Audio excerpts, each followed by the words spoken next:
The air in the living room was thick with the scent of jasmine. Her perfume, sharp and cloying, clinging to the throw blanket draped over the couch.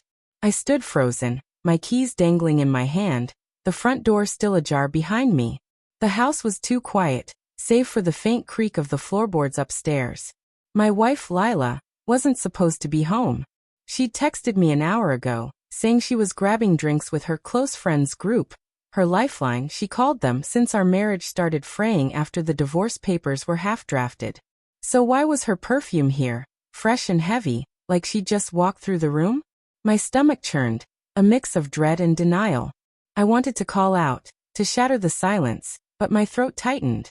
Instead, I dropped my keys on the counter, the clink echoing like a gunshot. The stairs loomed ahead, each step a gamble. I told myself it was nothing. Maybe she'd come home early, forgotten something, left her scent behind like a ghost. But the jasmine was too strong, too alive. I climbed slowly, my boots heavy on the hardwood, my pulse hammering in my ears. The upstairs hallway was dim, the late afternoon light filtering through the blinds in thin, dusty slats. Our bedroom door was cracked open, just enough to see the edge of our bed. Unmade, the sheets tangled like a confession. I pushed the door open, and the world tilted. There on the bed was Lila's best friend Mara. She was sprawled across the comforter, her dark hair fanned out, wearing nothing but one of my old button-downs, unfastened at the collar. She didn't see me at first, her eyes half closed, a glass of wine dangling in her hand. The jasmine wasn't Lila's. It was Mara's. Jesus, I whispered, my voice barely audible. Mara's eyes snapped open, and the glass slipped, splashing red across the sheets like blood. She scrambled upright, clutching the shirt closed, her face a mask of panic. Evan, oh God, it's not, she stammered. But the words died as I stepped closer, my hands shaking. Where's Lila? My voice was low, dangerous, though I wasn't sure who I was angry at, her myself, or the truth I could already feel clawing at my chest. She's not here, Mara said, her voice trembling. She's still out. I came to drop off some books and Bullshit. The word cut through the air, sharper than I meant. I gestured at the wine, the shirt, the bed. You're half naked in my house, Mara. Try again. Her eyes darted to the door, like she was calculating an escape. I stepped into the doorway, blocking it, not because I wanted to trap her but because I needed answers. My mind was spiraling, replaying every moment of the past few months, Lila's late nights, her sudden obsession with her close friends, the way Mara had lingered too long at our last dinner party, her hand brushing mine as she passed the wine. I'd thought it was nothing. I told myself I was paranoid, that Lila's distance was just the divorce talking. But now, the pieces were snapping together, jagged and wrong. Evan, please, Mara said, her voice softer now, almost pleading. It's not what you think. Lila and we've been talking, that's all. I came here to wait for her. I didn't mean to. Talking. I laughed, a bitter, broken sound. In my shirt? On my bed? You're her best friend, Mara. You've been in our house 100 times. You think I'm that stupid? Her face crumpled, and for a moment, I saw something raw in her eyes. Guilt, yes, but also something deeper, something like longing. It made my skin crawl. I wanted to scream, to demand why, but the question stuck in my throat.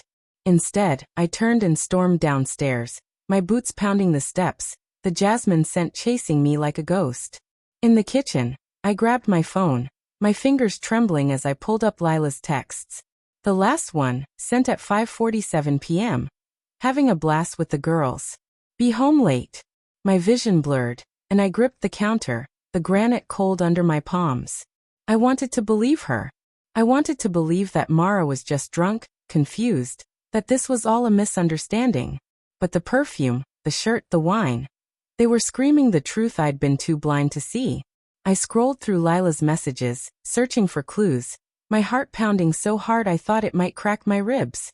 There, 2 weeks ago, a text to Mara, sent at 2 a.m.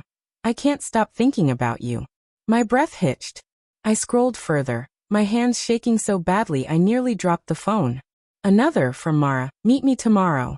He won't know. And then a photo, a selfie of them, Lila's lips pressed against Mara's cheek, both of them laughing, their eyes bright with something I hadn't seen in Lila for years. The room spun. I sank to the floor, the tiles cold against my knees. Upstairs, I heard Mara moving, her footsteps hesitant, like she was afraid to come down. I didn't care. My mind was a storm. Heartbreak crashing against anger, love tangled with betrayal. I'd known our marriage was broken, but I'd thought we could fix it. I'd thought Lila's close friends were her escape, not her affair. The front door creaked open and my head snapped up. Lila stood in the doorway, her purse slung over her shoulder, her face flushed from the cold. She saw me on the floor, the phone in my hand, and her smile faltered. "Evan." Her voice was soft, cautious. "What's wrong?" I held up the phone, the screen still glowing with her texts. "You tell me."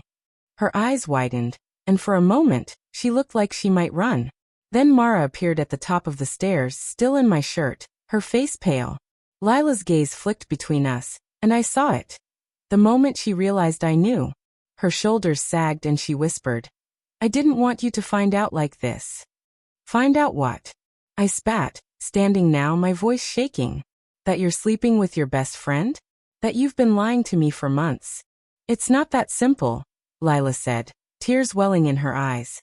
"I love you, Evan, but I love her too. I didn't know how to tell you." The words hit like a punch, stealing my breath. I wanted to scream, to break something, but all I could do was stare at her. The woman I'd loved for a decade, now a stranger. Mara started down the stairs, her voice trembling as she said, "Evan, I'm so sorry. I never meant." "Shut up." I snapped, my eyes locked on Lila. "You don't get to talk." Lila stepped closer, her hands outstretched, but I backed away. "I trusted you," I said, my voice breaking. "Both of you." The room fell silent, the jasmine scent suffocating. I turned and grabbed my keys, my mind racing. As I reached the door, Lila called after me. "Evan, wait. We can talk about this." But I didn't stop. I stepped into the cold night, the door slamming behind me, and walked toward my car. My phone buzzed in my pocket.